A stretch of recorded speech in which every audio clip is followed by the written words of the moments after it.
I made a post the other day in the community section of our Addiction Mindset YouTube channel asking you guys what you wanted to hear more about. And one of the topics that kept coming up over and over again had to do with THC relapse and reasons why people relapse on weed. And after reading through your guys' comments, it was amazing because I can tell you from my own experience, I honestly could relate to each and every single comment that I read.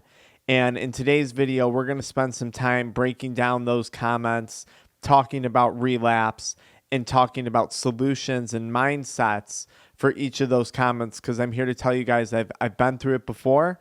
I get what's going through your brain, and I think I can tell you some things that might be able to help you out. So, one of the most common reasons why people relapse, and one of the most common reasons why I struggled with relapse, was initially when you first quit, you start to feel symptoms of withdrawal. And you guys know it. When you're quitting THC, if you're super addicted, those withdrawal symptoms aren't pleasant. You might have nausea, you might have some weight loss, you might have stomach problems, you might have insomnia, sweating, headaches, bowel changes, all these really crappy feelings. And a lot of times people will say, well, I want to escape this pain. I want to not feel this anymore. And I know that by smoking weed, it's going to stop me from feeling this way.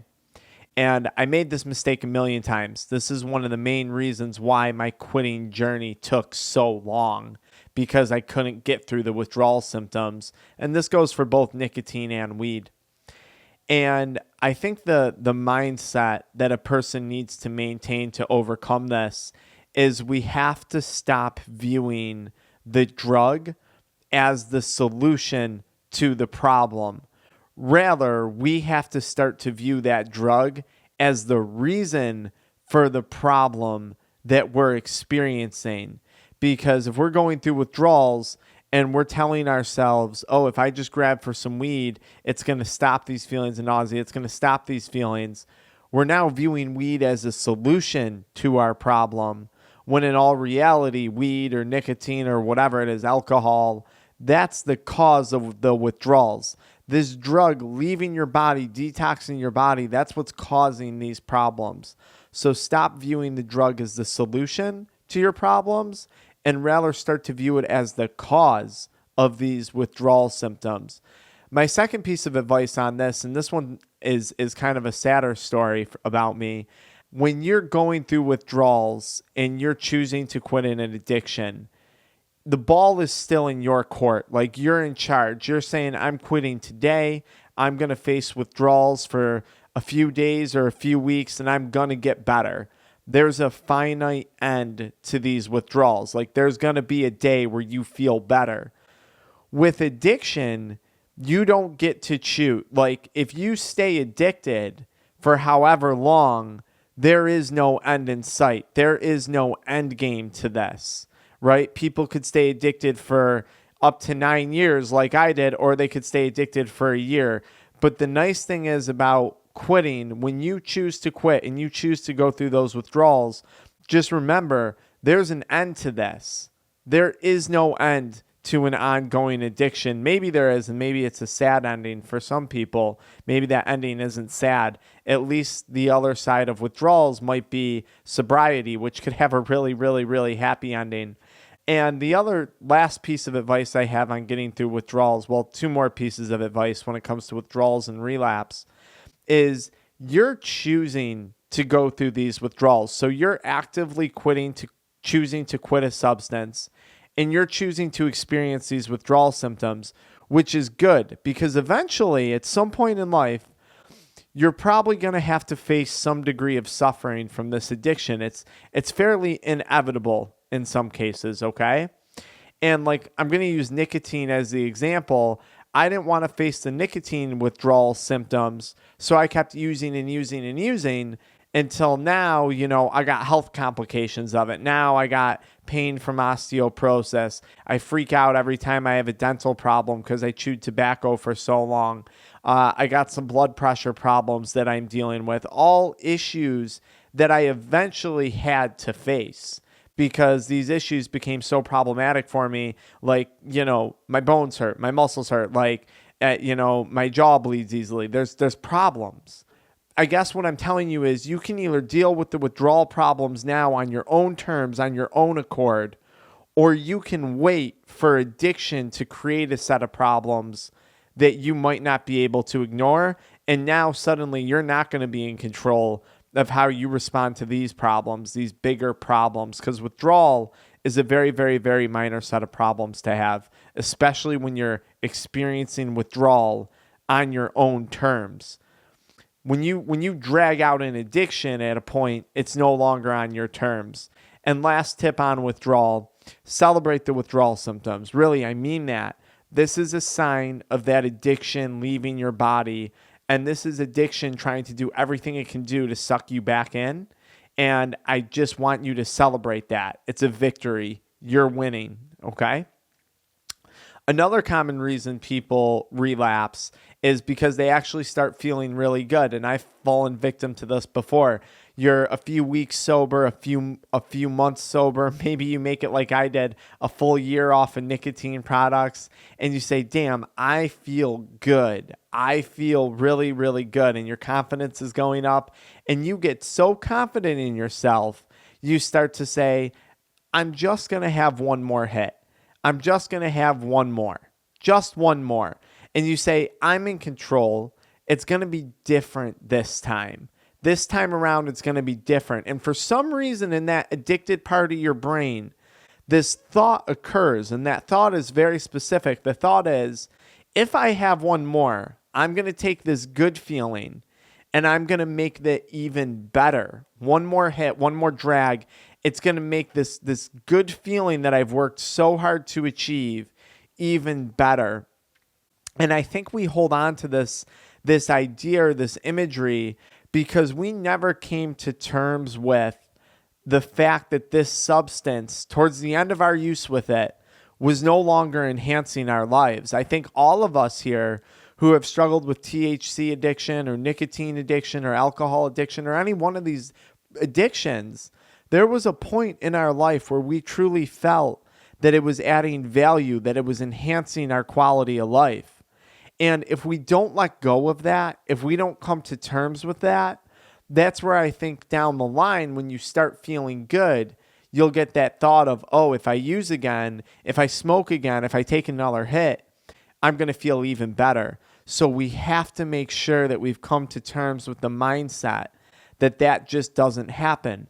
On top of it, we have to make sure that we start to call out the lies that addictive voice tells us. It's one thing to fall for the just one more hit, one time, maybe two times, maybe three times. But if you're continuing to lie to yourself, you're on your 10th go with relapse, your 20th episode of relapse, and it's because you keep telling yourself just one more time. When are you going to start to call out your own BS? And I think calling out that BS that addiction creates in our heads, damn, I think that's so powerful, because then you're going to start to call out your own BS in other parts of your life, just like I did. You're going to start to wake up and see other things in your life where you're like, damn, I'm lying to myself. I'm not following through for me, for what I deserve.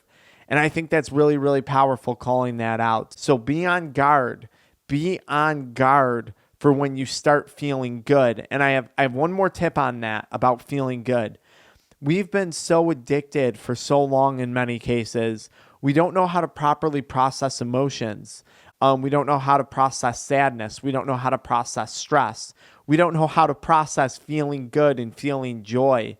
Anytime we get an emotion that's extreme, either extreme sadness or extreme stress or extreme joy, our brain's response is to reach for a substance. It's to reach for a drug, because that's what we've done for all these years, right?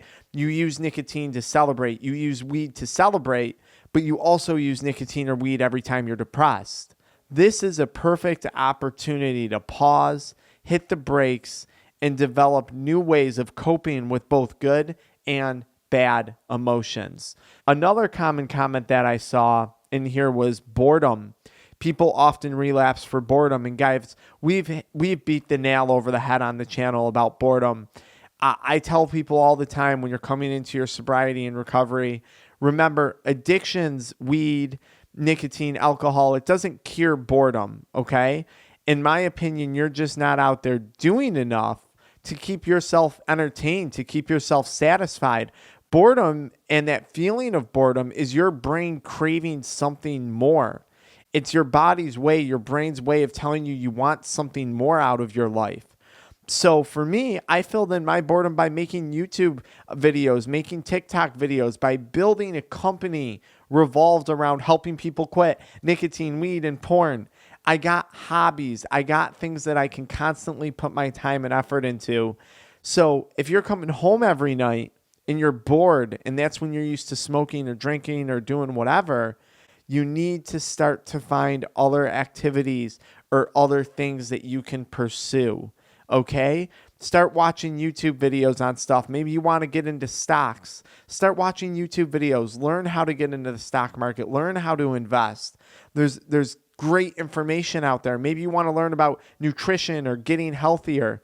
Find something that you can become obsessed with, because when you become obsessed, that's what addiction is. It's an obsession. When you can truly become obsessed with something, I promise you will have no time for being bored. You will have no time for boredom. So please be on guard for that. Another common reason for relapse is peer pressure or friendships, right? So here you are, you said you're quitting smoking weed, and boom, you're around a bunch of people not quitting smoking weed, and you relapse. I talk a lot about peer pressure, guys, in some of my other videos, but my advice is very simple. Do you want to be the person who's influencing or the person who's being constantly influenced? When I struggled with addiction, I walked around my whole life blindly, constantly being influenced by others, never being firm in my own decision making, never feeling confident in what I wanted to do. I spent my life wandering around as someone who was constantly being influenced, and even worse, I was constantly consuming other people's crap, consuming nicotine, consuming the latest weed trend, Delta 8, Delta 10, all this stuff, which I wasn't really doing because that stuff wasn't around when I quit before the big Delta 8 and Delta 10 craze. But I think you get my point. You know, you got to ask yourself, if you're allowing these people to influence you so easily, what other areas of your life are you being manipulated and influenced in? And for me, it was scary, guys. Man, I was being influenced in my business. I was being influenced in my relationships. I was being negatively influenced in my finances. People were taking advantage of me right and left. I was a walking punching bag for the right target, for the right person. So I would tell you guys, think about that. Do you want to be the person who's influencing or the person who's being influenced? Do you want to be the person that's producing or the person that's consuming? Okay? And when it comes to peer pressure, think about it. How can you start being the person that's influencing, that's creating that? Influence your friends to make a better decision. Become the person that maybe they look up to. And you know what? If they don't, or if they mock you or they beat you down or they try and drag you back in, get away from them. They weren't building you up anyways. That's my honest opinion. You really do become who you hang around. You're going to strive to hit the same goals and the same aspirations of the people that you're hanging around. And I'm not saying you got to abandon these people at all. I'm not saying that. I'm just saying see it for what it is. Okay? See it for what it is. You're better than that. You're stronger than that. I know you are. Another common reason, and this one is sad. This one breaks my heart. He said, it's hopeless. I'm a lost cause. I'm never going to succeed anyways. And this is the epitome of one of the worst side effects of addiction. Like, this is it. That mentality that develops, I can't. I'm not capable of. It's not even worth it. And this is what I got to say, guys. Imagine if I said, it's not worth it. It's not worth making this YouTube channel. You know what I mean? Think about all, I get emotional saying or think about all the people that have been positively impacted. Like, I look back and it's been so worth it. It's been so worth it. And of course you don't feel that sense of worth. Addiction has robbed that of you right now, man. You know, I know the person who commented on this. I've seen them comment on other things. Like, of course that's how you feel right now. Because addiction has you in the thick of it. It has you in its claws, man. And dude, it's worth it. And you're not a lost cause. You've come this far in active addiction. Like, you've made it this far. Imagine if you took all these efforts that you're putting into addiction and you put them into something in life that you actually cared about, something that you actually wanted to achieve and go after. How can you tell me that that wouldn't be worth it, man?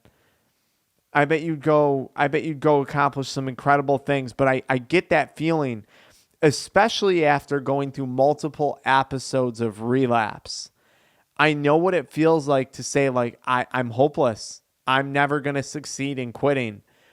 But then how do so many people succeed? Right here on this channel, right here in the comments section, there are hundreds, if not thousands of people every day who succeed at things that they never thought they would be capable of succeeding at. You are one of those people. I promise you.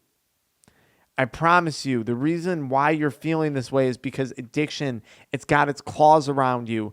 And the moment you put some friction between yourself and addiction, the moment you put some space, the moment you get a few days, a few weeks, the moment you put in that work, I promise you, man, you're going to look back and you're going to say, wow, how could have I ever felt so hopeless? How could have I ever said it's not worth it? That's it, man. That's my best advice for you on that one. And I'm talking to that person directly, I guess. And I want you to start to think ahead. Plan ahead. If you're early on in your sobriety, think about these situations, think about these scenarios, and plan ahead for them. Because if you got an attack plan, if you got a game plan, if you're playing offense, not constantly playing defense, I think you're going to do just fine. All right, why don't you guys follow me down in the comments and let me know, what are you struggling with when it comes to relapse? Did I not cover anything? Is there anything that you need me to go more in detail about? Because I'll make a video just for you. I'll see you guys in the comments.